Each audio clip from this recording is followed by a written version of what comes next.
Estamos aqui com a doutora Miriam e com a doutora Cris para falar de um tema muito importante, que é a sarcopenia, conceito e abordagem. Então vamos nos dedicar aí nas próximas uma hora e pouquinho, para tentar aprender, captar esse conteúdo. E se você tiver dúvida, por favor, não esqueça de nos enviar a dúvida e a gente vai tentar aí responder, atender o maior número de questionamentos no final da aula ao vivo. Se o nosso tempo se esgotar, a gente vai para a fanpage e vai continuar respondendo para vocês também. Então, não percam a aula que está muito interessante. Então, um ótimo curso e vamos iniciar a nossa aula de hoje. Obrigada! Então, vamos mais uma vez falar de um assunto que eu gosto muito, sarcopenia, e eu vou dar uma introdução nesse assunto, traçando alguns conceitos e uma primeira abordagem na sarcopenia. Para a gente se posicionar melhor de quanta importância da sarcopenia, do envelhecimento no mundo atual, nós vemos esse mapa colorido, onde essas regiões mais avermelhadas são países onde a prevalência de sarcopenia ultrapassam 20%. Nós vemos que aqui o Brasil, nos dias de hoje, ainda estamos abaixo de 20%, mas nós vemos que em 15 anos nós vamos estar na faixa dos países que têm a prevalência de indivíduos acima de 60 anos de 25% a 29%. De uma maneira geral, vocês vejam que em todo o mundo nós estamos caminhando para um envelhecimento dessa população. Se nos anos 2000 nós tínhamos em torno de 10% de idosos em todo o mundo, em torno de 2050 nós vamos ter uma prevalência mundial de 21%. Isso vai representar que 1 a cada 5 indivíduos nos países desenvolvidos vão ter mais de 60 anos. Então nós temos a obrigação de sabermos identificar todos os problemas associados ao envelhecimento. E nós sabemos que dentre aquelas modificações que acontecem durante o envelhecimento, uma das mais importantes são as alterações musculares. Nós vemos aqui esse slide bastante conhecido, né, de um corte transversal de massa muscular da coxa, de um indivíduo de 25 anos, e nós vemos o que acontece com um indivíduo de 63 anos. Um aumento da gordura do subcutâneo, mas também modificações dentro desse músculo. Isso que a gente enxerga aqui, nós conseguimos identificar, infelizmente, em todos os nossos artistas, em todas aquelas nossos ídolos que vão envelhecendo. Então existe, durante o processo de envelhecimento, uma troca natural, com uma diminuição de massa muscular e um aumento da gordura corporal. Para essa fisiopatologia da sarcopenia, então nós vemos que vários fatores vão estar envolvidos.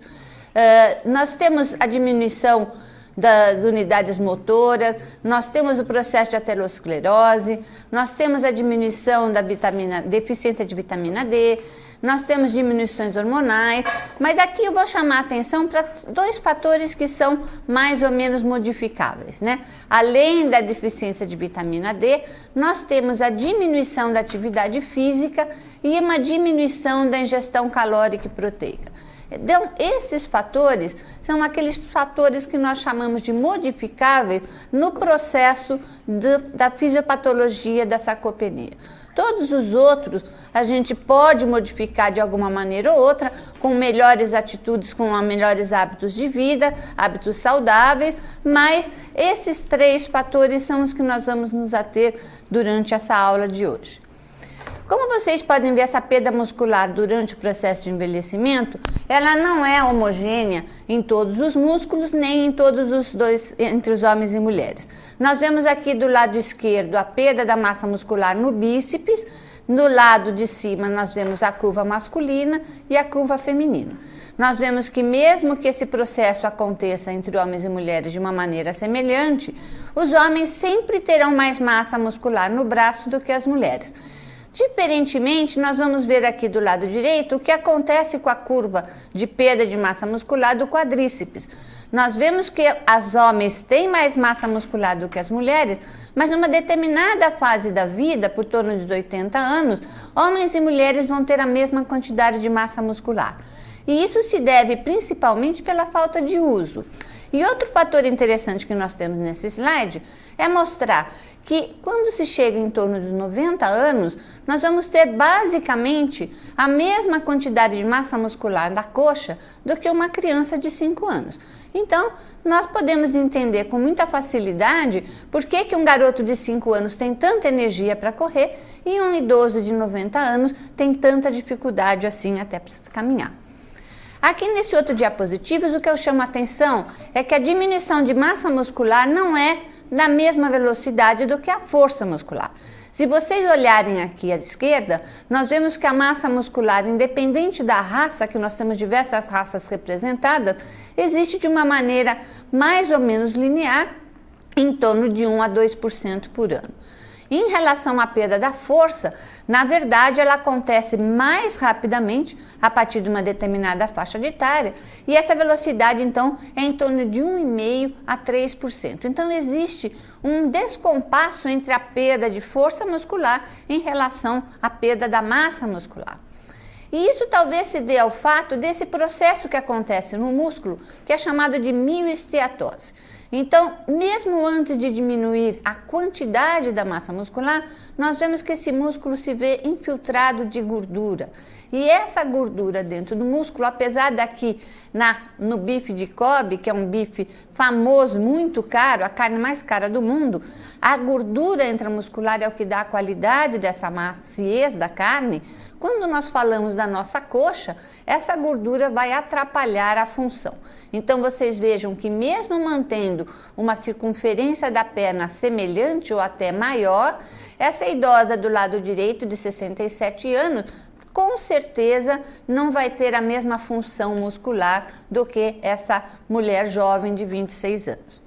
Então nós temos um conceito aqui que combina não só a massa muscular, mas também a função muscular. Esse conceito se chama qualidade muscular, que seria o quanto de força se consegue produzir por unidade de massa muscular. E talvez esse seja um conceito que vai explicar algum dos estudos que eu vou mostrar mais adiante para vocês. Então, dentro desse conceito de qualidade muscular, nós temos uma razão entre qualquer medida de força muscular ou potência, que vai ser produzida por unidade de massa muscular, e talvez essa qualidade seja um melhor preditor de limitação funcional e dos desfechos que nós vamos ter relacionados à sarcopenia. Essas alterações da qualidade muscular, mais interessante é que elas podem preceder a perda da massa, ou seja, mesmo em situações em que a massa muscular ainda não está alterada, esse músculo pode não estar funcionando adequadamente e o paciente já apresentar sequelas em relação à sua função. Então, nós temos um conceito de sarcopenia que inicialmente era associado apenas com a perda da massa muscular, no conceito clássico de Rosenberg. Mas o que acontece depois é que nós vemos que somente a perda da massa muscular não era suficiente para modificar a morbimortalidade dos idosos. Então, com isso se criou o conceito mais moderno, em que se associa como sarcopenia primária, não só a perda muscular, que acontece com o envelhecimento, mas também a perda da força e da performance. Essas seriam basicamente as causas de sarcopenia. Nós vamos discutir um pouquinho mais sobre principalmente atividade e nutrição, mas nós temos aqui a idade, a falta de atividade, a doença e o processo da falta de nutrição adequada. Segundo um dos conceitos mais utilizados pelo grupo europeu de estudos de sarcopenia em idosos, nós devemos mensurar, para fazer a definição de sarcopenia, não apenas a massa, mas também a força e a performance. A massa muscular nós vamos discutir os métodos, a força geralmente a força de aperto de mão e a performance também existem várias maneiras de se avaliar. De uma maneira básica, se vai diagnosticar pré-sarcopenia quando houver apenas uma diminuição da massa muscular isoladamente, com manutenção da função e da performance. Por esse mesmo grupo, se define sarcopenia quando houver uma associação da perda da massa muscular com a força ou performance. E nós definiríamos como sarcopenia grave, então, quando houvesse a perda da massa muscular associada à perda da função e da performance. Para isso, o CID-10 então incorporou o diagnóstico de sarcopenia, o código M6284, para a sarcopenia relacionada primariamente à idade. No entanto, nós temos diferentes critérios diagnósticos se essa sarcopenia é primária ou secundária. Consideramos então a sarcopenia primária aquela cujo único fator desencadeante é o processo de envelhecimento. Dentro dessa sarcopenia primária, então nós vamos ter que os desfechos seriam incapacidades físicas, pior qualidade de vida e óbito, mas eles só vão estar presentes quando houver associação da perda da massa muscular com perda da força ou da performance. Mas de uma maneira mais recente, nós temos tido o diagnóstico de sarcopenia associada a outras causas, principalmente o câncer.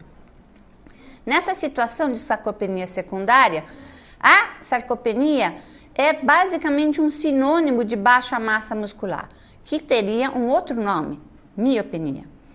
Principalmente quando ela se faz avaliada por tomografia, que é um método de conveniência nesses pacientes com câncer. Nessas situações, o que parece é que apenas a perda da massa muscular isoladamente já é o suficiente para termos desfechos negativos, como toxicidade e morbimortalidade. Então, nós temos dois conceitos diferentes para a mesma palavra. Como é que nós vamos, então, avaliar a sarcopenia? O método mais fácil para fazer a avaliação da força é o teste da força do aperto de mão, através do dinamômetro. Para isso, nós temos pontos de corte já bem definidos, para homens considerados dinapênicos com valores abaixo de 30 e para mulheres abaixo de 20. Para testarmos a performance, a maneira mais fácil de fazer isso em qualquer lugar seria o teste da caminhada de 4 metros. Você marca um trajeto de 4 metros, pede para o idoso caminhar e se ele fizer esse trecho em menos de 0,8 metros por segundo, ou seja, se essa caminhada for realizada em mais do que 5 segundos, nós podemos então dizer que ele apresenta a sua performance alterada. O grande desafio da avaliação da sarcopenia é exatamente como nós vamos avaliar a massa muscular. E aqui nós temos então que o método vai depender do local de exame. Dependendo de onde estiver seu paciente, você vai poder utilizar uma das metodologias a seguir. O primeiro método que eu quero discutir é a circunferência da panturrilha. E esse método eu estou muito interessada atualmente, porque nós estamos tendo ótimos resultados com a utilização da circunferência da panturrilha como marcador de massa muscular. Então, nós temos valores já validados para a população brasileira, que os homens estão na faixa de risco, com valores abaixo de 34 centímetros ou igual, e mulheres com valores igual ou menor do que 33 centímetros. Dependendo de onde você estiver, ou até um método de conveniência, se o seu paciente é paciente ambulatorial, vai fazer um DEXA para fazer avaliação de osteoporose, ele pode então também avaliar a composição corporal pelo DEXA. E também temos valores de pontos de corte já definidos para a população brasileira, como homens abaixo de 7,76 kg por metro quadrado e mulheres abaixo de 5,62. Outro método que vem despontando como avaliação de massa muscular seria a bioimpedância elétrica. Ainda bastante criticado, nós vamos publicar um artigo novo ainda esse ano somente a respeito disso, mas os valores internacionalmente aceitos como ponto de corte a partir da bioimpedância são esses daqui. E a tomografia, que vocês vão ver muitas situações bibliográficas quando se fala de sarcopenia em pacientes cirúrgicos, em pacientes com câncer, normalmente a sarcopenia secundária, também tem valores de corte definidos para a população canadense, né? E depende do IMC para homens e para mulheres é um valor fixo abaixo de 41 centímetros quadrados por metro quadrado. E um novo método que vem despontando como método do futuro, que seria a ultrassonografia, é uma metodologia ainda a ser discutida, com valores de pontos de corte ainda não bem definidos. Existe essa sugestão de fluxograma de testes para serem realizados para identificar a sarcopenia, propostos pelo consenso de 2010. Então, inicialmente se avaliaria a marcha do paciente.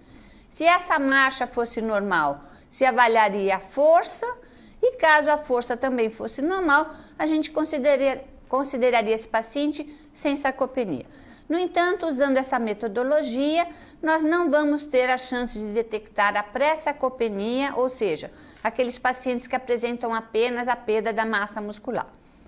Em outra situação, se a marcha já foi alterada, nós já podemos indicar diretamente o paciente para fazer a avaliação da massa muscular, e caso essa esteja também alterada, nós identificamos a sarcopenia. Aqui também, com essa metodologia, se nós não fizermos o teste da força do aperto de mão, nós deixamos de ter a chance de identificar se esse paciente, na verdade, tem sarcopenia ou teria sarcopenia grave, tendo também a alteração desses dois fatores. Mas, de qualquer maneira, é um método bastante prático em que você vai pelo menos eliminar a chance de sarcopenia na grande parte dos seus pacientes, sem ter a necessidade de avaliar a massa muscular.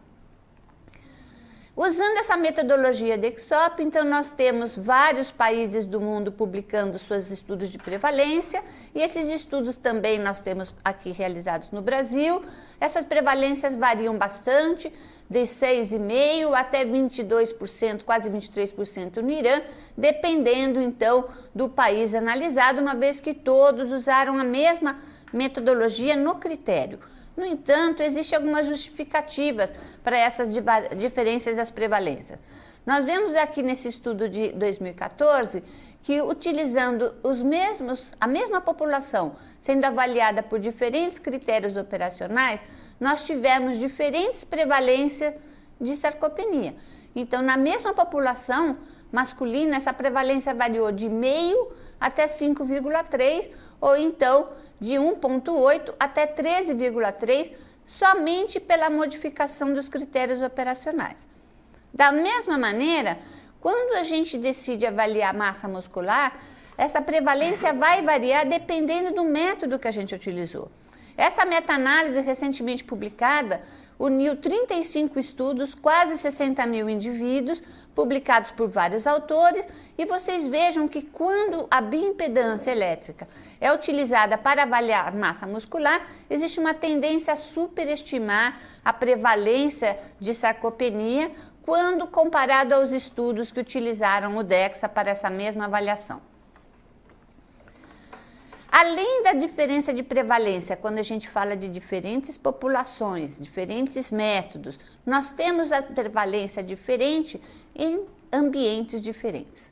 Então, nós sabemos que o idoso de comunidade, 1 a cada 10 vai apresentar sarcopenia. A prevalência gira em torno de 10%. Se nós passarmos para o nosso ambiente hospitalar, nós já vamos ter que 1 a cada 5 pacientes hospitalizados já vai apresentar sarcopenia. A sarcopenia gira em torno de 21%. E se nós passarmos, então, para o nosso idoso institucionalizado, eu nunca consigo dizer essa palavra de uma vez só, nós vemos que 1 a cada 2 já apresenta sarcopenia. Então, essa população é uma população de muito risco, que é uma população que precisa ser avaliada, principalmente quando o nosso idoso vem do hospital. E a partir de agora é isso que eu vou mostrar para vocês, por que o idoso que tem uma alta hospitalar e vai para um outro centro de cuidados, ele tem um risco tão grande de ser sarcopênico.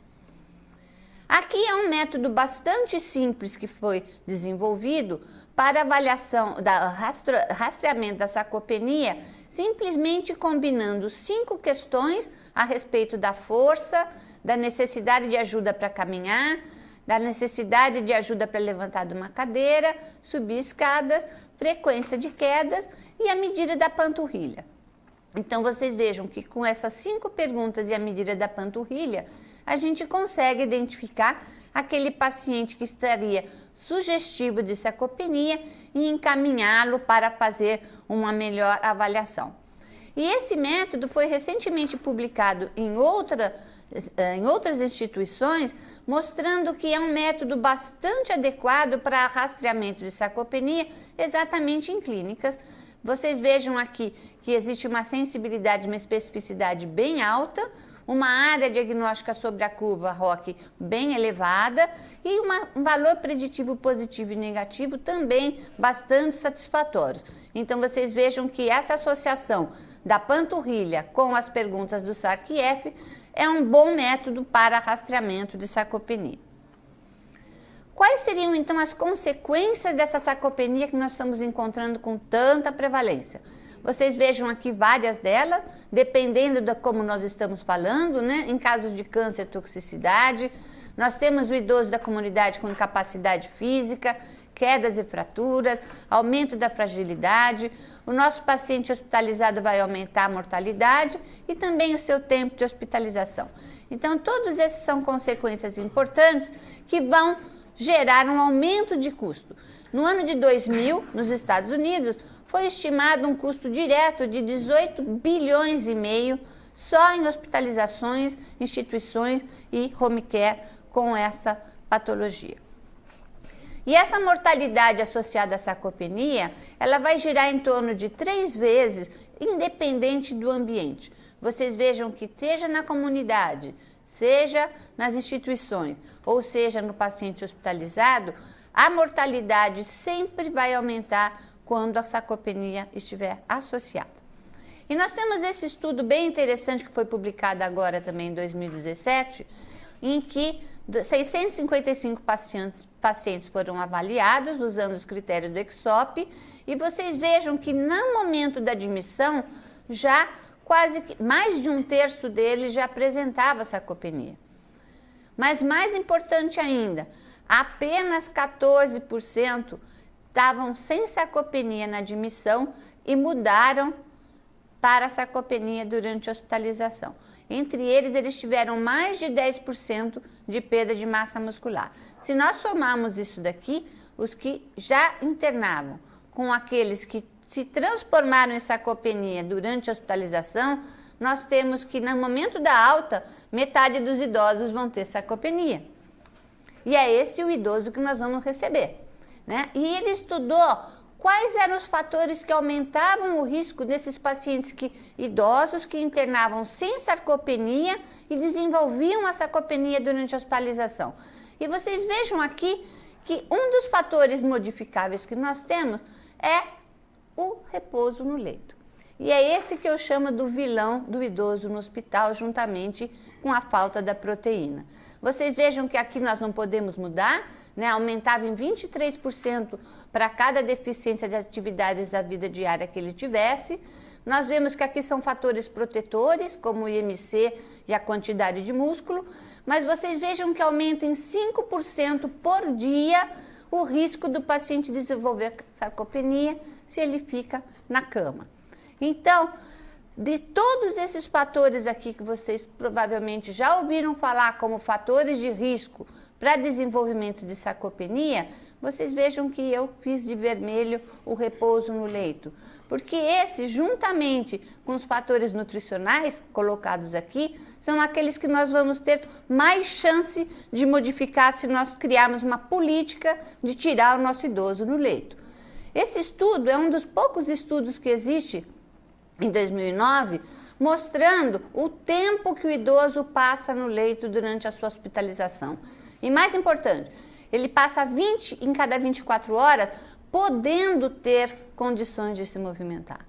Então, ele entra no hospital caminhando, passa a maior parte do tempo no leito, e isso vai influenciar como ele vai conseguir caminhar depois da alta. Então, ele tem um impacto desse repouso forçado no leito na sua vida depois da alta hospitalar. Eu gosto muito desse slide porque acho que mostra bem o quanto se perde de massa muscular com repouso no leito. Vocês vejam que aqui nós temos o adulto jovem, uma quantidade insignificante, um adulto já mais velho, aqui um idoso saudável, e vocês vejam o nosso paciente idoso crítico. Ele perde 950 gramas de músculo em 3 dias, é quase que 1 quilo. vocês vejam que aqui, durante esse período de repouso, existe uma diminuição desproporcional entre a perda de força. Vocês vejam que o idoso perde o dobro da perda da força. E o que representa esses 950 gramas? Representam mais de 10% da massa magra da perna do idoso. Então, como é que a gente vai querer que ele saia caminhando, que ele assuma as suas atividades depois dessa perda tão intensa? Então, isso é o que acontece durante a hospitalização. Nós temos duas situações diferentes. Nós temos o idoso com a sua massa íntegra e nós temos aqui o paciente já com um processo de sarcopenia instalado. Se nós temos o paciente com uma reserva de massa muscular e é submetido a uma situação de estresse, vai ser a mesma coisa do nosso idoso submetido a uma internação tranquila, só com repouso no leito. O desfecho vai ser igual, sarcopenia.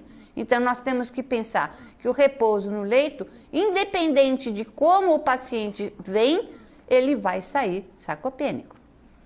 E aqui, novamente falando do idoso na UTI, esse estudo foi feito usando a metodologia de ultrassom, nós podemos verificar que essa perda de massa muscular é proporcional ao estresse.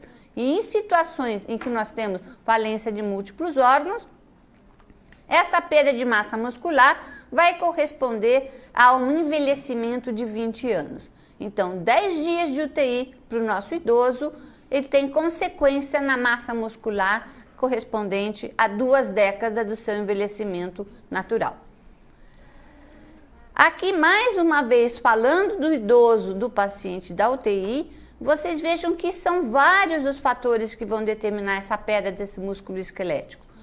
Temos o desuso, mas nós temos também hormônios, nós temos a resistência anabólica, temos citocina, nós temos todos esses fatores desenvolvendo a sarcopenia, e isso tem um nome hoje em dia, que é a fraqueza muscular adquirida na UTI. Isso já está muito bem estabelecido e estudado, demonstrando suas consequências até 6 meses após a alta hospitalar, esse idoso não consegue recuperar toda a sua funcionalidade. Aqui esse estudo de 2017, mostrando novamente um estudo oportunístico, foi feito com idosos com trauma, internados na UTI, então foi uma avaliação oportunística por tomografia, em que 450 pacientes foram avaliados e acompanhados. Vocês vejam que já no momento da internação, se somarmos isso daqui, 50% já tinha ou osteosarcopenia ou só sarcopenia, e vamos ver o que aconteceu com eles. Como era de se esperar, a mortalidade aumenta naqueles pacientes que tinham apenas sarcopenia, sarcopenia com osteoporose ou as duas coisas, tá? Então, vocês vejam que existe uma consequência muito tempo depois da alta hospitalar, durante a hospitalização na UTI com toda a perda muscular. E isso daqui também foi mostrado que mesmo após uma fratura, vocês vejam a recuperação dos pacientes com sarcopenia e os indivíduos sem sarcopenia, em qualquer ponto depois do acompanhamento, olha, até 3 meses depois, existe uma diferença significativa nessa recuperação funcional. Então, nós sabemos que os pacientes com sarcopenia vão acabar tendo um risco de 3 vezes mais de uma recuperação funcional incompleta alguns meses após a sua alta hospitalar. E isso, então, é o que acontece nas clínicas geriátricas.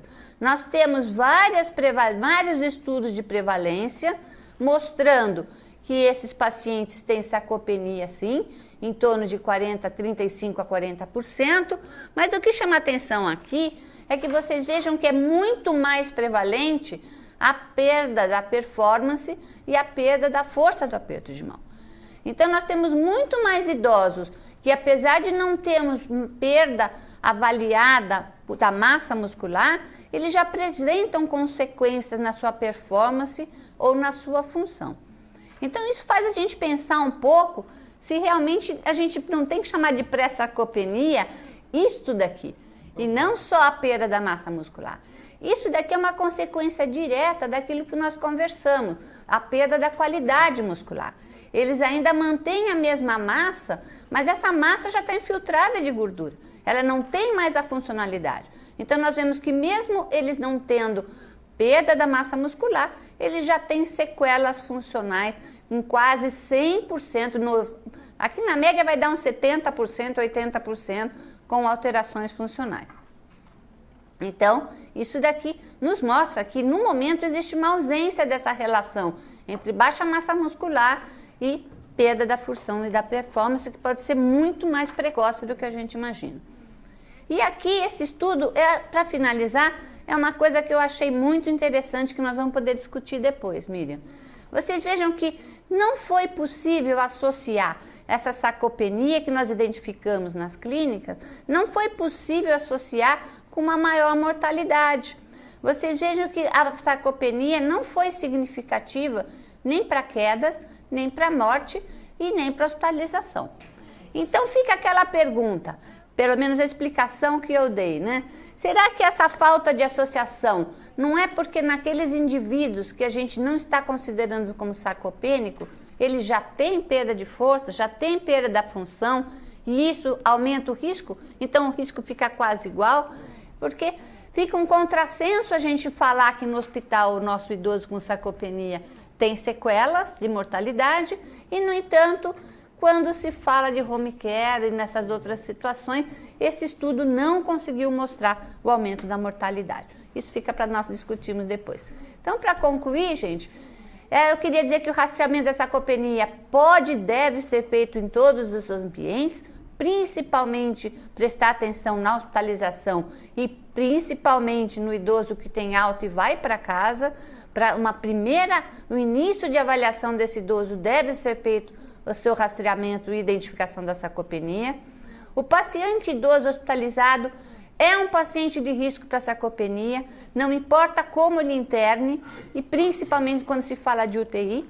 E entre os fatores que podem ser evitáveis, nós temos a inatividade e os fatores nutricionais, que a Miriam vai abordar a seguir. E lembrar que no idoso institucionalizado, a dinapenia, então, pode ser um sinal precoce dessas alterações da qualidade muscular que a gente não tem como hoje identificar adequadamente. Muito obrigada.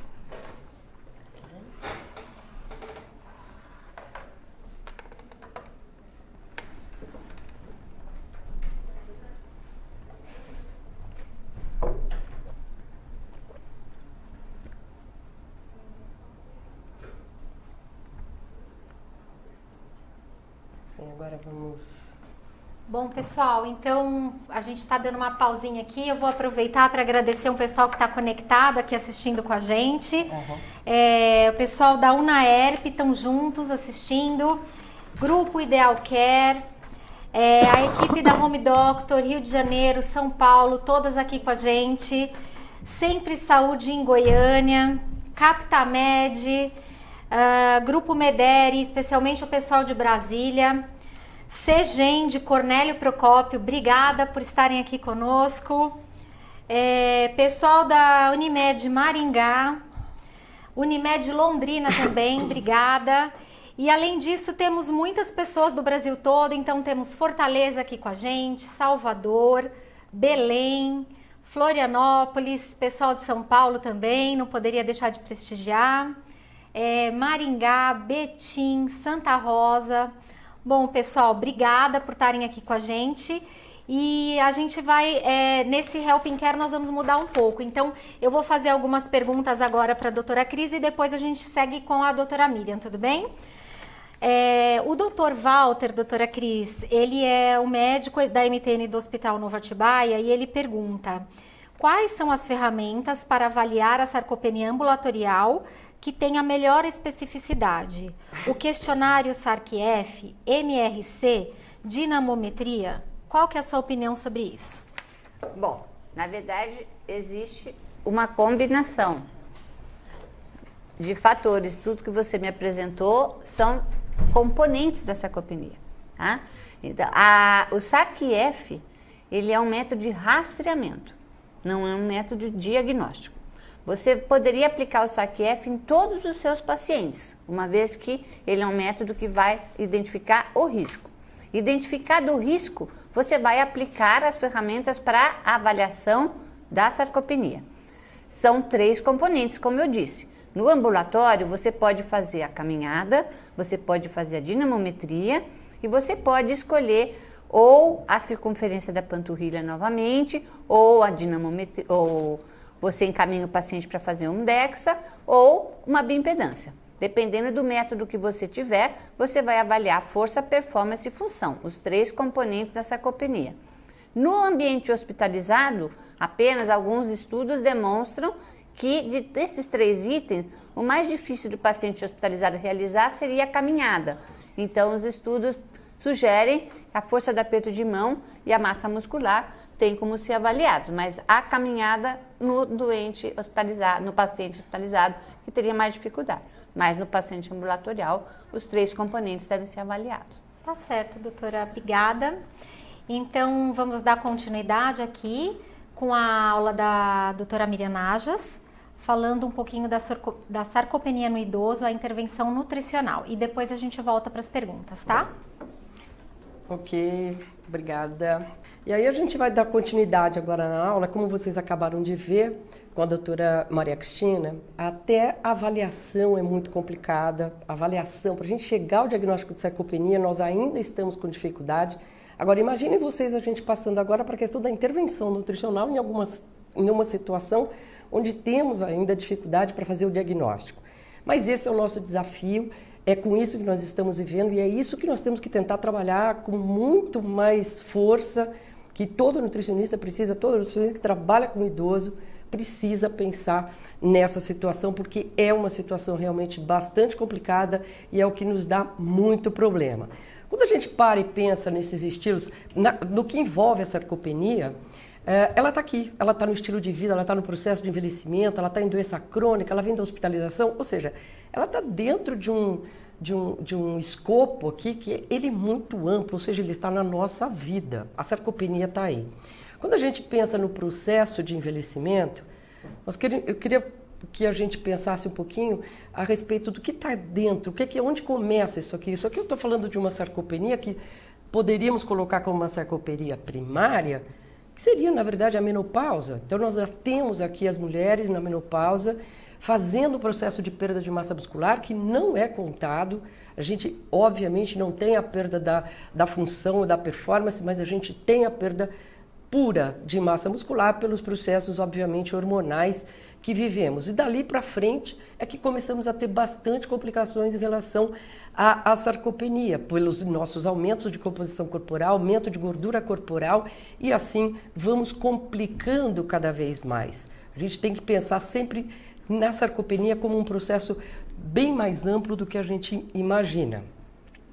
Mas para a gente pensar em aspectos nutricionais com relação à sarcopenia, nós temos que pensar em 2 coisas. Nós vamos ter que pensar naquilo que leva o indivíduo a ter a sarcopenia, na parte nutricional, naquilo que nos importa, e também na desnutrição. Isso aqui é um eixo que ele não sai do lugar. Eu tenho esses 3 pontos que são fundamentais para pensar. Quem nos leva à desnutrição e, consequentemente, a sarcopenia ou a sarcopenia levando à desnutrição sai de uma única palavra chamada anorexia. Quando a gente pensa na anorexia fora, eu estou falando agora especificamente das questões nutricionais que nos levam a esse impacto, nós temos que partir desse princípio, nós nutricionistas temos que partir do princípio que a anorexia é o nosso primeiro ponto. A anorexia é o nosso primeiro problema. E é a partir da anorexia é que nós temos que começar a desmontar estes 2 itens que seriam as intervenções nutricionais na sarcopenia e na desnutrição. Aqui, levando em consideração para estes 3 pontos nevrálgicos para nós, a hospitalização e, obviamente, a inflamação, as inflamações corporais que estão absolutamente ligadas àquilo que vai nos levar à anorexia ou à sarcopenia e à desnutrição. Aqui a gente não consegue desmontar e temos dificuldade para fazer aquilo que nós chamamos de diagnóstico da sarcopenia e associa isso àquela questão de uma palavra para quem trabalha com envelhecimento muito importante chamada fragilidade. Ou seja, temos dificuldade sim em mexer nesse sistema e é esse que é o nosso ponto muito importante. Quando a gente passa a pensar em todos esses processos, a doutora Cristina já apresentou isso aqui muito bem agora, acabou de fazer essa apresentação, eu quero só chamar a atenção que a queda no estado de nutrição ou a queda nas condições de nutrição são um nosso fator importante associado aos processos de envelhecimento, associado ao estresse oxidativo, que leva exatamente aos nossos problemas com a sarcopenia.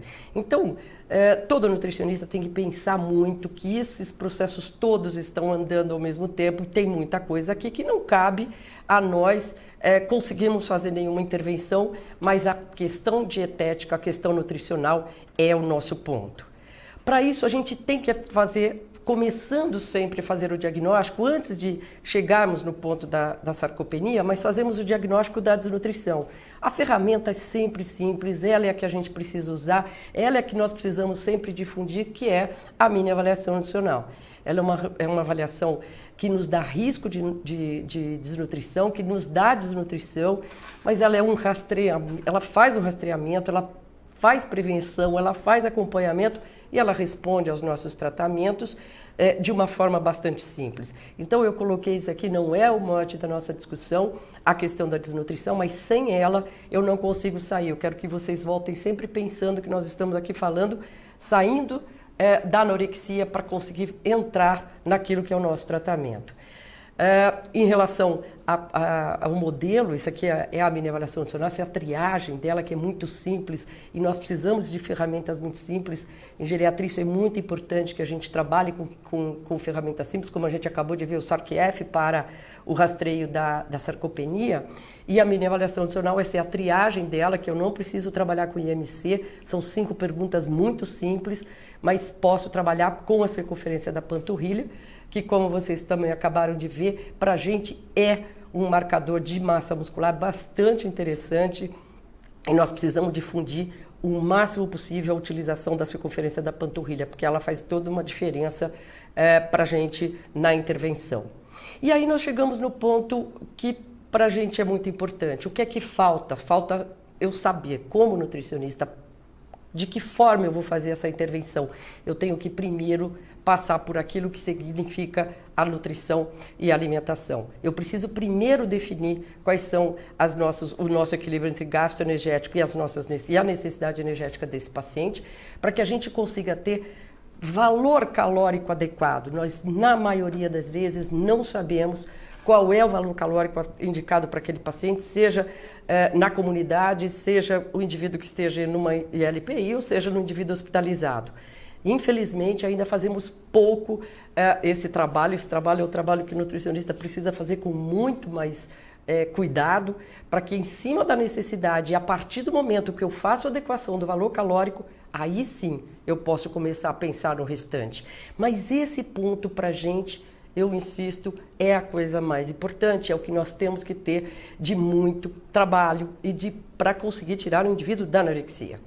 Lembrando a todos nós que os carboidratos, a ingestão dos carboidratos, de alimentos com índice glicêmico alto, eles vão aumentar o valor calórico da dieta.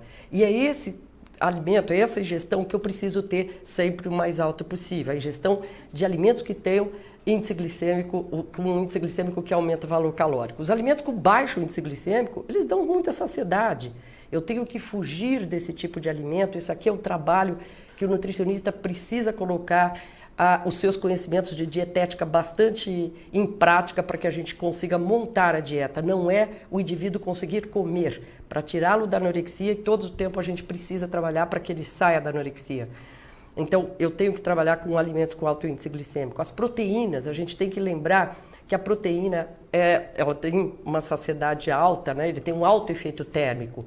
Então eu tenho que tomar cuidado, eu tenho que pensar na suplementação e agora nesse momento eu queria muito que os senhores separassem isso bem. Claro, primeiro eu preciso acertar a questão calórica, a questão que leva o indivíduo a aumentar a ingestão calórica, para depois eu conseguir trabalhar com a suplementação proteica adequada para aquele indivíduo, porque senão eu perco a chance de usar o suplemento de maneira correta. Então eu não posso desperdiçar o suplemento. Quando a gente chega nos lipídios, ele tem uma saciedade mais lenta. Os monoinsaturados é que levam menos saciedade do que os saturados, do que os poliinsaturados, do que os triglicerídeos de cadeia média e longa. Então eu tenho que trabalhar sempre com aquilo que seria as gorduras monoinsaturadas para montagem dessa dieta. Então nós temos que pensar sempre que as proteínas, eu tenho que ter cuidado com a questão proteica, eu vou trabalhar com alimentos que tenham alto índice glicêmico, exatamente para que a gente consiga fazer com que o indivíduo tenha comece a ter uma melhor ingestão de alimentos, diminua a anorexia. Para isso, com esse fato, o que é que nós estamos fazendo? Nós estamos trabalhando, quando conseguimos aumentar esse índice glicêmico, nós estamos trabalhando com o aumento da produção de insulina, que é um hormônio anabolizante e que leva o indivíduo a começa a fazer com que esse indivíduo tenha mais fome. É literalmente fazer picos de produção de alimentos com índice glicêmico alto é que pode fazer com que a gente quebre o processo da anorexia para esses pacientes. Esse é o trabalho fisiológico que conseguiríamos fazer para que esse indivíduo voltasse a comer. Normalmente a gente consegue fazer com que esse indivíduo melhore essa ingestão calórica dele em aproximadamente 4 ou 5 dias, quando a gente está falando do paciente hospitalizado. Então, vale a pena a gente fazer. Nesse trabalho a gente vê claramente que uma sobrecarga, tanto de gordura quanto de carboidratos, para idoso, faz com que ele tenha um aumento de ingestão calórica aqui de aproximadamente 30%. Isso é um benefício enorme para a gente. Conseguimos sim tirá-lo dessa condição de baixa ingestão calórica. Aqui, nós vamos pensar especificamente naquilo que é o mais comum, mais conhecido para a intervenção na sarcopenia. Está aqui, a palavra é proteína.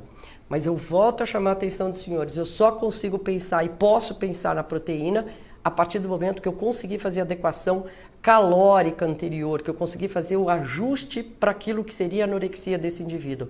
Porque senão corremos o risco de perder a chance de trabalharmos com as proteínas dentro da suplementação que precisamos. Proteína, magnésio, vitamina C, cálcio, vitamina D. Parece que a questão não é só proteína, parece que nós temos que ter um trabalho um pouco mais amplo em relação a todos esses nutrientes, porque eles estão muito ligados às questões antioxidantes do nosso corpo. Uma coisa tem puxado muito a outra e aqui a gente precisa começar a ampliar e não nos limitarmos só na questão proteica, mas também nas outras vitaminas e minerais. Nesse trabalho, que é um estudo randomizado aqui, a gente tem o efeito da vitamina D e da leucina, de alimentos enriquecidos com leucina nos suplementos para o tratamento da sarcopenia de idosos. Eles fizeram, nesse trabalho, o grupo de intervenção, ele recebeu 20 gramas de proteína de soro de leite, 3 gramas de leucina, 9 gramas de carboidrato e 800 unidades de vitamina D. E no grupo sem intervenção, somente o carboidrato e gordura. E aí a gente vai dar uma olhadinha no que acontece com esse estudo, no que aconteceu com esse estudo. A intervenção da vitamina D e da proteína melhorou a massa muscular e a função de idosos sarcopênicos. Mas, isolado da atividade física e da dieta adequada, os benefícios são menores. Quer dizer, sem que eu tenha um cuidado com a adequação da dieta, eu não vou conseguir ter todo o potencial que eu teria com relação ao uso de um suplemento adequado. Então aqui a gente acaba tendo uma diferença bastante significativa no aumento da massa muscular apendicular nesse estudo, que nos ajuda bastante, nos dá muita força para continuar pensando que nós estamos no caminho certo. O efeito do magnésio aqui, nos efeitos diretos do magnésio, está ligado a uma questão da síntese proteica. Parece que o magnésio aí começa a entrar para a gente com a mesma força que vinha a vitamina D. Vamos ver se a gente consegue ter ainda trabalhos que sejam mais conclusivos em relação à quantidade de magnésio, porque nada disso a gente ainda sabe. Nós sabemos que ele tem uma participação aí na melhora da regeneração muscular através da síntese proteica, mas ainda não temos estudos que batam realmente martelo de quantidade de magnésio que deveríamos utilizar. Os efeitos indiretos deles são sempre os antioxidantes, a questão da inflamação crônica, que a gente também quer muito que seja controlada, porque as inflamações estão ligadas à perda de massa muscular. Nesse trabalho, exatamente que é o magnésio da dieta e a associação dele com o poder da massa, o que a gente vê aqui é que o que ele tem de efeito, que foi estatisticamente significante, foi exatamente no efeito da massa muscular apendicular e no efeito da força de explosão, na força de perna, na força dos membros inferiores. Então, ele parece que ele tem realmente um trabalho que é muito bem feito e ele parece que ele tem um efeito interessante para a gente nesse aumento de massa. Então, não podemos nos descuidar também da questão do magnésio nas questões dietéticas.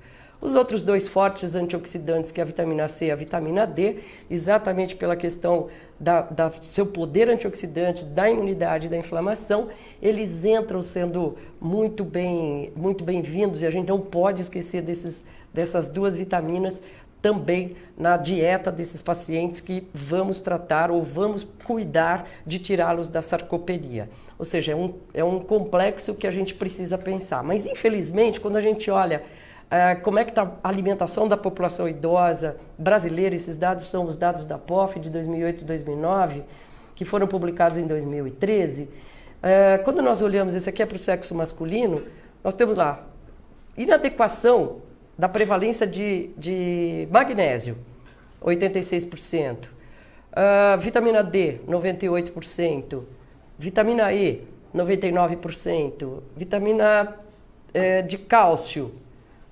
estamos aqui com 88% de inadequação.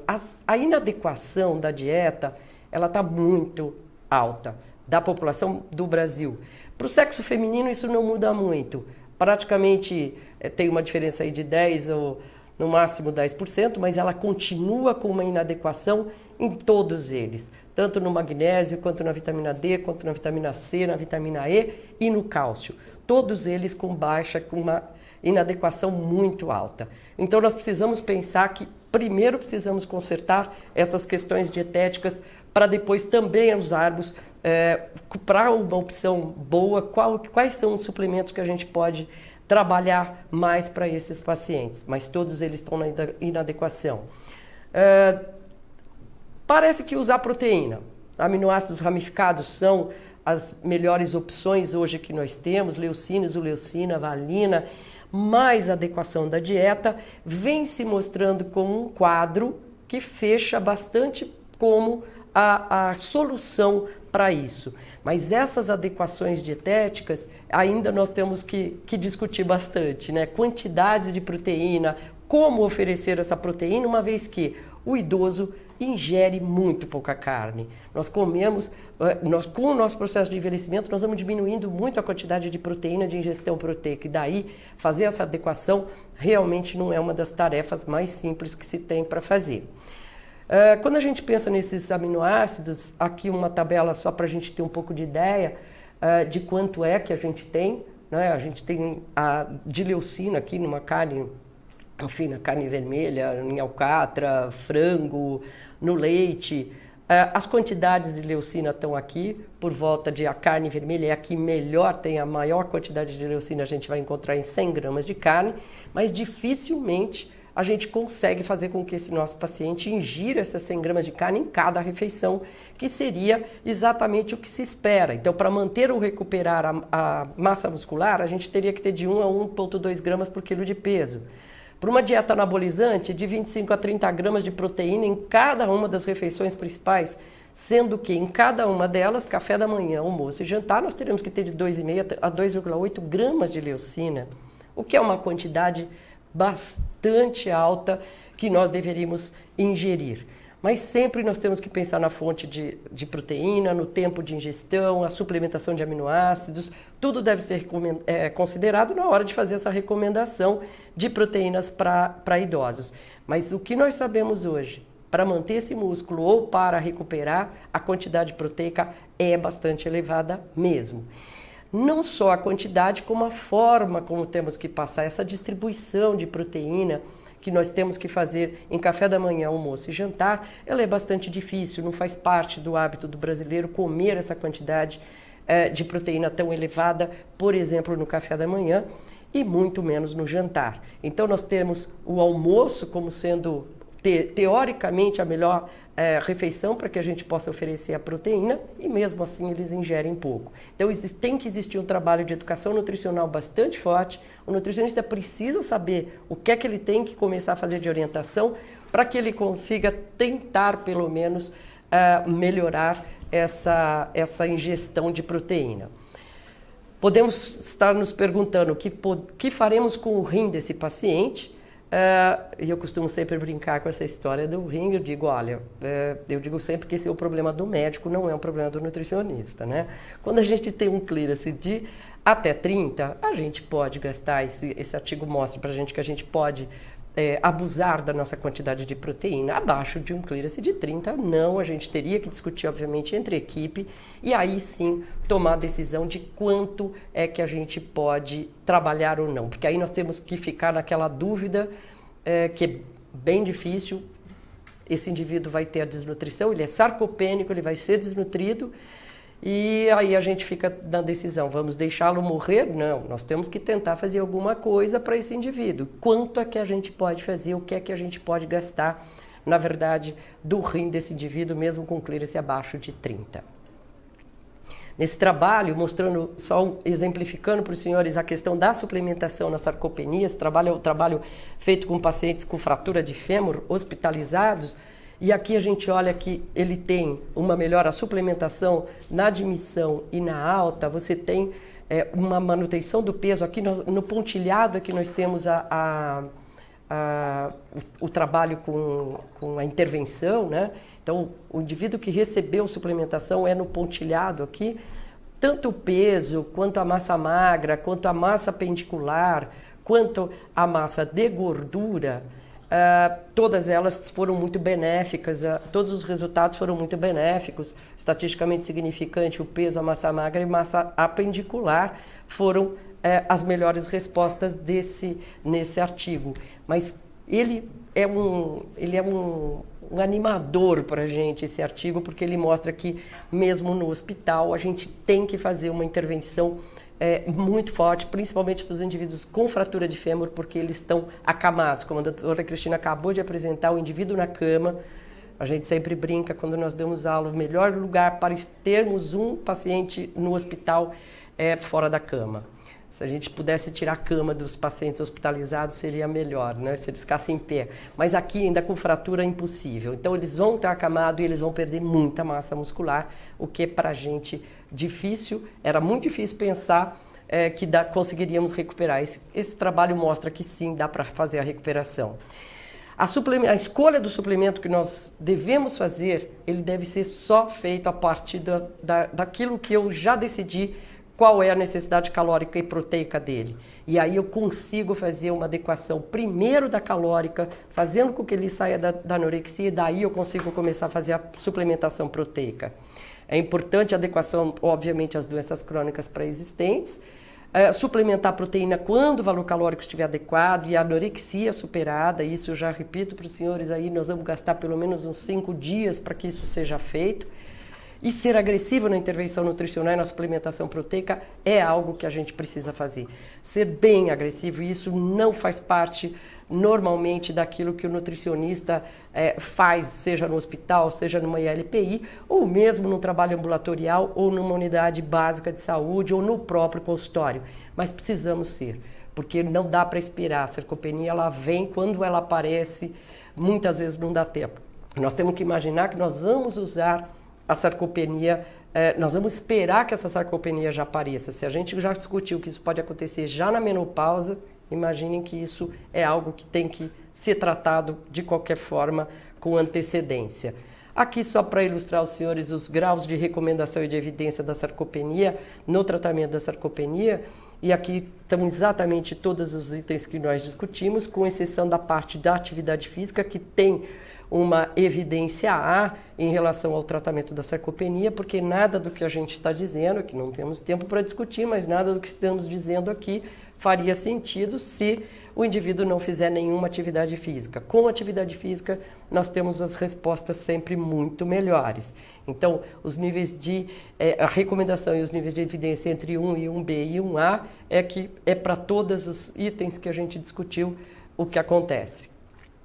Para que a gente tenha clareza disso, eu só vou dar 2 exemplos aqui para vocês. Um exemplo, na verdade, que é um caso de um paciente com uma ingestão proteica adequada, uma paciente em acompanhamento ambulatorial, é só para a gente, não precisamos é só para entender a perda que isso pode acontecer e o quanto a proteína animal realmente ela faz muita falta no tratamento ou na ingestão, na manutenção de massa muscular. Aqui nós temos, esta paciente tinha um peso de 65 kg e 700 gramas, isso aqui era em 2015. Ela tinha uma massa de gordura de 13,9 quilos, uma massa magra de 51,8 quilos. 1 ano e meio depois, esta mesma paciente volta para um acompanhamento, só com uma diferença, na verdade, de 2 quilos.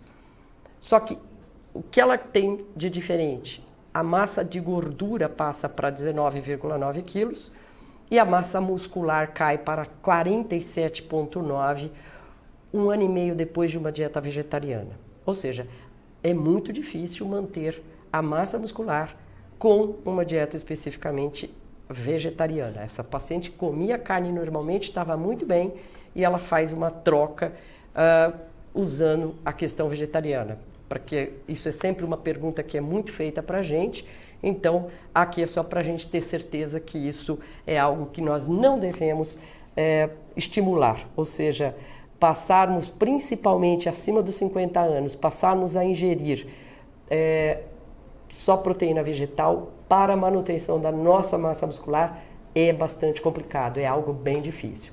Então eu gostaria que a gente tentasse pensar bastante nisso antes de orientar ou cuidar muito para que essa orientação de proteína seja muito bem cuidada para aqueles que desejam parar de comer a proteína animal. Obrigada pela atenção de vocês.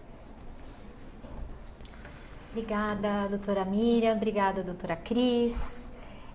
Continuando aí o alô para o pessoal que está conectado junto com a gente, eu quero chamar a atenção aqui para o pessoal da CEMED Care de São Paulo, Espaço Florear Saúde em João Pessoa, a galera do Nutrir Home de Brasília, Hospital Municipal de Governador Valadares, Complexo Gerontológico Sagrada Família lá em Goiânia, a equipe Imperial em Petrópolis, MTN da Prefeitura de Santos, obrigada por estarem aí com a gente.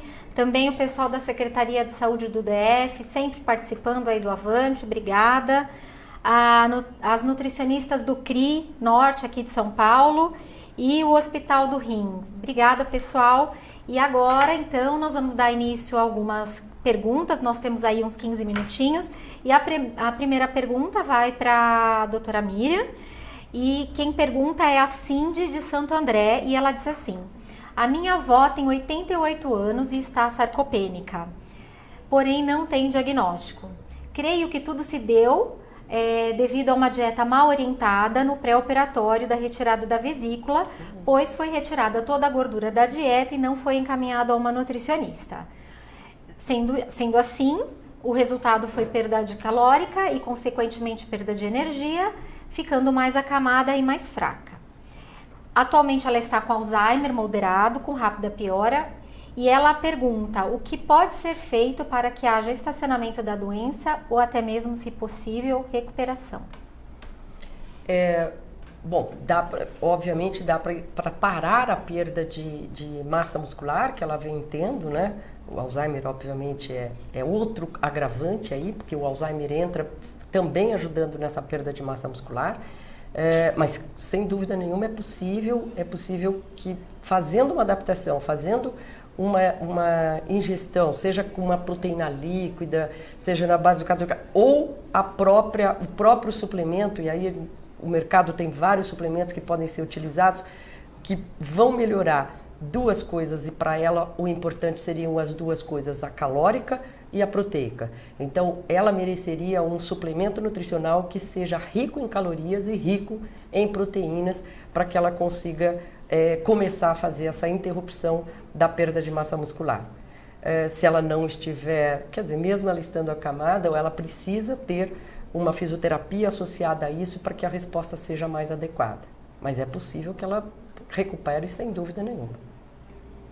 Tá certo, obrigada, doutora Miriam. Agora, a Caroline de David, de Porto Alegre, faz primeiro um elogio para sua aula, doutora Cris. Está elogiando aqui a excelente aula e ela lhe pergunta: gostaria de saber um pouco mais sobre o uso da bioimpedância para avaliar perda muscular. Geralmente, as fórmulas das balanças e equipamentos não incluem pacientes idosos. Fiquei curiosa sobre o artigo que a senhora falou que vai publicar este ano. Onde posso conseguir mais informações sobre o assunto? Bom, a bioimpedância e sarcopenia é uma novela, né? Quem me conhece sabe que eu sempre falo dos cuidados que nós temos que ter quando usar uma bioimpedância, que aquilo são caixinhas pretas com equações lá dentro. Então, tudo isso vai ser discutido no meu artigo, estou fazendo propaganda já, igual o lançamento da novela das 7. Vai ser publicado esse ano no Current Opinion, vai ser um artigo de revisão só de bioimpedância no diagnóstico de sarcopenia, que é exatamente a aula que eu dei no congresso lá em Roma, no congresso de sarcopenia. Mas o que eu posso te adiantar é o seguinte, para variar, né, sempre levando o que eu falo sobre bioimpedância. Faça o filme, não faça a foto. Nenhuma equação dos aparelhos que nós temos hoje em dia ainda é validado para a população brasileira. Nenhum ponto de corte do que nós temos é validado para diagnóstico de sarcopenia, tá? Então, nós devemos ter muito cuidado.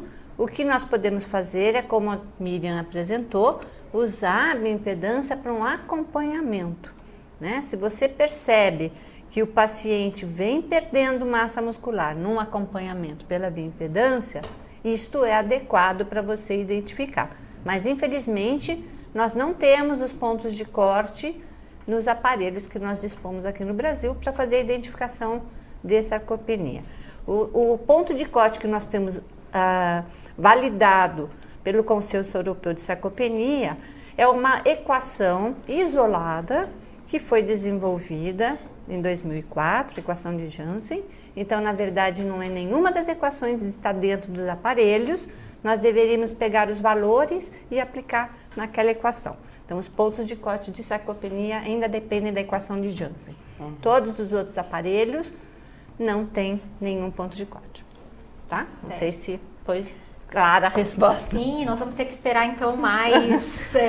para vocês se mais decepcionarem um pouquinho mais. Mas acho que usar o como filme, usar, sempre eu falo, como exatamente. acompanhamento, perfeito. Como diagnóstico, infelizmente, É. nenhum dos valores que nós temos vai ter um ponto de corte para você diagnosticar Mas a com a sarcopenia. equação de Janssen, a gente até consegue jogar, porque você vai trabalhar Sim, só... você vai trabalhar com aquele valor, né? Infelizmente, não É um algo- consenso aquilo, mas também não é tem limitações, tem porque aquela limitações, equação claro. foi feita para um determinado aparelho e você claro. vai medir a resistência à reactância em outro e aplicar lá, né? Então, exatamente. todas as coisas. Sempre uma dificuldade. Sempre essa uma questão. dificuldade. E ninguém abre, né? O Não. problema é que ninguém abre Não. o que é que tem dentro desses aparelhos. Mas cada um tem o seu direito, né? É isso aí, vamos continuar então aqui. Acho que é mais uma pergunta polêmica, não sei, vamos ver. A Samara Franco de São Paulo, ela pergunta: qual é o impacto financeiro que a sarcopenia pode gerar para a internação domiciliar? Nossa, é alto. Eu não sei te dizer, eu não sei te responder exatamente o impacto geral para a questão da internação domiciliar. Quer dizer, você sair do hospital com um indivíduo que vai para casa já usando, que se você já fez toda a adaptação, usando um suplemento nutricional, só pensando, eu não vou pensar no restante, né? Não vou pensar na atividade física, na fisioterapia, eu não estou fazendo essa conta. Mas se eu fizer a conta só pela questão do suplemento, mensalmente, muito provavelmente, nós vamos ter um gasto aí de 800, 900, R$1.000 mês com esse paciente só no suplemento, fora o restante. Então, para a nossa população, é um valor bastante elevado, né? Agora, se você imaginar todas as outras condições, como é que você saiu, como é que ele conseguiu sair do hospital, que limitações ele tem, como é que a gente vai fazer essa recuperação, quais membros da equipe multidisciplinar vão precisar acompanhar esse paciente em casa, pode ficar bem mais alto, muito mais alto. Eu gostaria de complementar. Acho que é por isso que, apesar de saber que o Helping Care tem como foco o paciente fora do hospital, eu me fixei tanto na aula no hospital, porque o hospital é um fator de risco para o nosso idoso que vai depois para casa, né? E como a Miriam está dizendo, tudo esse custo que vai ter depois, nós podemos, não digo evitar, mas tentar minimizar durante a hospitalização. Então, se durante a hospitalização, esses fatores que nós chamamos de evitáveis, né? Não atividade física, mas evitar a inatividade física, ofertar a proteína adequadamente, tratar a anorexia do paciente durante a hospitalização, nós vamos, sem dúvida nenhuma, diminuir a incidência de sarcopenia durante a hospitalização. E diminuir, então, o encargo financeiro que o paciente vai ter em casa depois. Né? Porque ele está sendo uma sequela da hospitalização, basicamente. Então, acho que nós temos também, um fator preventivo seria olhar com mais cuidado o nosso idoso dentro do hospital. E nós vamos tentar fazer um Sarc Day, né, esse ano, para fazer um levantamento, um conhecimento de como que está o risco de sarcopenia nos nossos pacientes hospitalizados, né? Para a gente ter uma noção do que a gente está falando. Com certeza devemos fazer. Vamos participar, então. Vamos. Muito importante. E acredito que fora do hospital também é importante, né? Sim. A gente precisa... E uma coisa é a extensão da outra. E essa questão, doutora, é para a senhora e tá nessa linha aqui.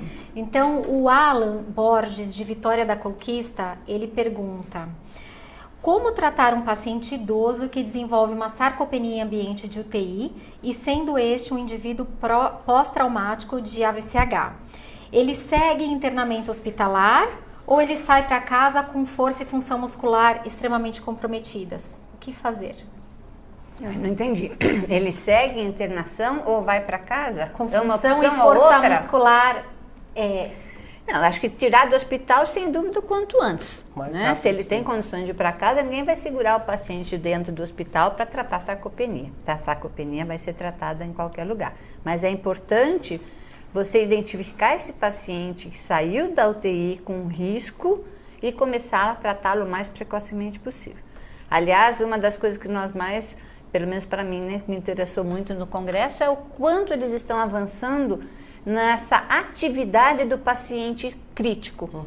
Todas as maneiras possíveis e imagináveis de estímulos elétricos, de atividades fisioterápicas, aparelhos, para que o paciente da UTI crítico perca cada vez menos massa muscular. Porque isso é uma situação inevitável, né? Então, pelo menos reduzir o máximo possível. Mas manter o paciente no hospital, não. Tirar o paciente da cama, sim. E ir para casa com orientação e detecção o mais precocemente possível. Mas não deixa no hospital, não, Alan. Perfeito. Doutora Miriam Gabriela Neves de Souza, de São Paulo, pergunta: a mãe ainda utiliza o ponto de corte de 31 centímetros da circunferência da panturrilha, tanto para homens quanto para mulheres. Continuaremos a usar este valor ou usamos os novos valores que foram apresentados aqui na aula de 33 e 34? Não, temos, se possível, que a gente utilize os novos valores. É que isso, quando a gente usa especificamente a MAN, nós não podemos simplesmente trocar o valor, porque, obviamente, aqueles pontos de corte da MAN foram feitos com outro ponto, né? Que foi o de 31 centímetros, que são de algumas francesas lá, né? Idosas francesas, mulheres francesas. Mulheres francesas, né? Porque não foi só mulheres. Só em mulher ainda. Só em mulher francesa. Então, a gente, no dia a dia, a gente deve usar já o 33 e 34, já oriento todos os residentes nossos lá na universidade de que a gente deve utilizar já o 33 e 34 na avaliação individual.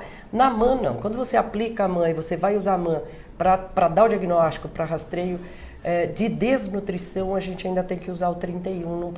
Infelizmente, não podemos trocar simplesmente o valor.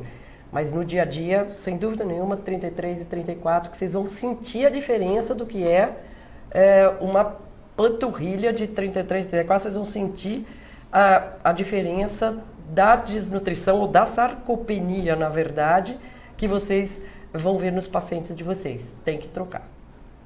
Tá certo, obrigada. E agora nós vamos para a última questão. Deixa eu ver aqui. A Sheila Borges, de Brasília, pergunta para a doutora Cris: na verdade não é bem uma pergunta, ela quer escutar um pouco mais sobre o conceito da obesidade sarcopênica. Quais são os parâmetros e para trazer um pouco isso aqui pra gente. O conceito da obesidade sarcopênica é um conceito que a gente tem com uma combinação de 2 fatores de risco. Então, o indivíduo teria a obesidade e teria a sarcopenia.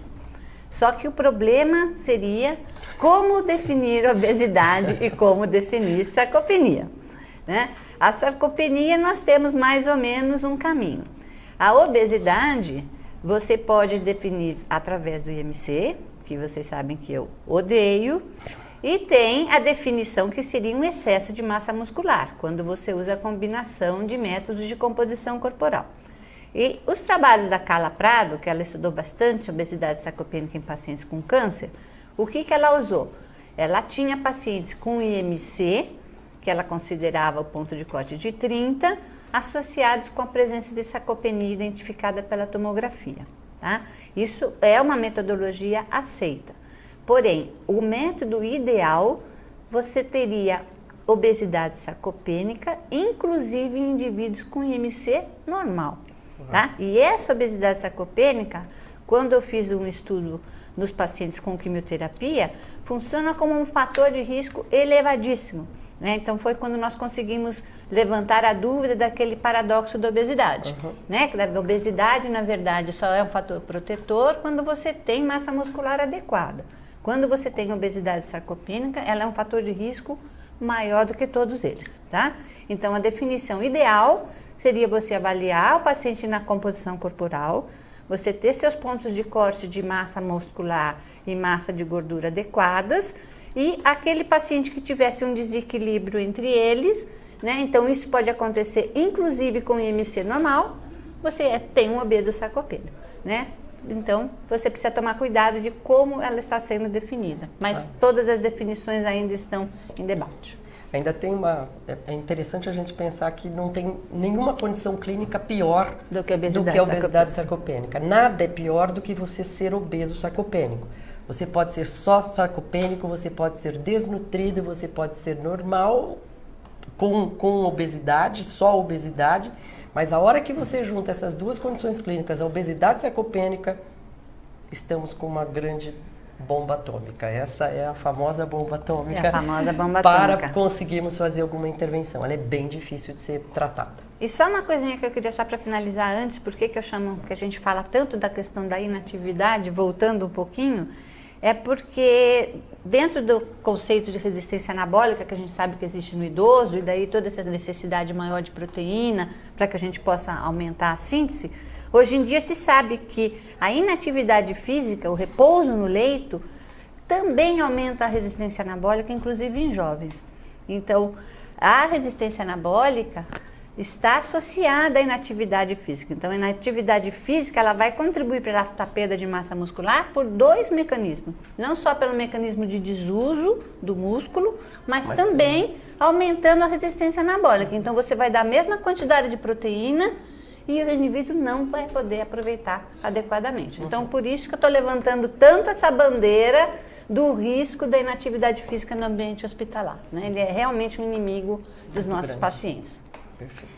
Olha só, atendendo a pedidos, aqui está chegando muito elogio, muitas perguntas, mas acho que tem uma que vem bem de encontro a isso que a gente está conversando agora. Nós temos aqui uma fisioterapeuta chamada Gabriele Treverin, de Pimenta Bueno. Primeiro, parabenizando a aula, e depois ela faz uma pergunta que é em relação à atuação do fisioterapeuta dentro da UTI. Qual é a opinião de vocês sobre isso? Nossa, é fundamental. Não tem a menor possibilidade de pensar numa UTI sem a fisioterapia. Aliás, não só a UTI, como em qualquer unidade de internação, em qualquer equipe multidisciplinar, se a gente não tiver a fisioterapia, como eu disse, não adianta nada você dar uma dieta perfeita, você conseguir dar a suplementação maravilhosa, se você não tiver a intervenção da fisioterapia para esse tratamento, junto nesse tratamento. É fundamental que a gente tenha a fisioterapia em todas as áreas, não é só na UTI não, mas em todos os lugares. Ela é absolutamente fundamental. Com certeza, mais uma vez aí mostrando a importância da equipe multi, né? A nossa equipe cada vez mais aumenta, né? Nós temos o papel da fonoaudióloga, nós temos o papel da fisioterapia, né? Então aquele primeiro conceito daquela equipe, né? Nutricionista, médico, enfermeira, farmacêutico, hoje em dia ela está cada vez mais ampla e cada vez mais o paciente se beneficia de ser visto por vários profissionais. Certo. Então vamos para mais 2 perguntinhas. Vamos lá? Eu tinha ouvido que era a última. Para de chegar perguntas. Olha, vamos lá para a doutora Miriam. Quanto usar de proteína para cálculo da necessidade do paciente com sarcopenia? Então, como eu coloquei na aula, a gente tem que partir, inicialmente, se parte de 1 grama por quilo de peso, em cima daquilo que seria a necessidade dele, para você ir sentindo quanto é que ele vai conseguir ingerir, o quanto ele vai conseguir receber. E você tem que ir adaptando isso àquilo que é a resposta dele. Como a doutora Cristina acabou de falar na resposta anterior, né? Nós vamos ter muita coisa que influencia aí para ele ter respondido ou não. Então, uma coisa é aquilo que nós, individualmente, como nutricionistas, vamos lá e fazemos esse cálculo muito bem feito, bacana, conseguimos montar a dieta desse paciente. Isso aqui é uma coisa. Outra coisa é como ele está sendo tratado em relação à fisioterapia. Aí entra a equipe em tudo isso. E, junto com isso, o médico nos colocando o quanto esse indivíduo pode conseguir absorver ou não essa proteína toda que está sendo passada para ele, ou quanto ele está conseguindo ter de resposta metabólica para tudo isso. Então a gente tem que ir sabendo e tateando, isso não é uma coisa que está dada, não é um quadrado, cada paciente é de uma forma. E a gente tem que ir fazendo as adaptações em cima de cada um deles. Podemos chegar até 1,5 gramas de proteína por quilo de peso, vai depender de quem você está realmente atendendo. Perfeito. Então agora vamos para a última, doutora Cris. A Sheila de Brasília pergunta se para pacientes com insuficiência renal crônica ela pode utilizar a circunferência da panturrilha para aqueles pacientes que não possuem edema. Pode. Inclusive, eu estou fazendo um estudo, acabei de chegar ontem de pena, então foi exatamente isso que eu fui estudar lá, porque eu estou cada vez mais curiosa com essa questão da circunferência da panturrilha. Nós estamos sabendo que existem, lógico, o paciente com IMC alto, essa correlação com a massa muscular vai ser um pouco menor, porque existe uma diminuição da avaliação por causa da gordura subcutânea, mas se o paciente não tem edema, pode ser utilizado. Aliás, o edema acaba sendo uma das únicas contraindicações da avaliação da massa muscular através da circunferência da panturrilha. Então, pode utilizar, desde que não exista edema no membro avaliado. E os pontos de corte vão ser o mesmo, óbvio. Ok. Então, eu, em nome da Nestlé, quero agradecer a todos, quero agradecer às doutoras e obrigada.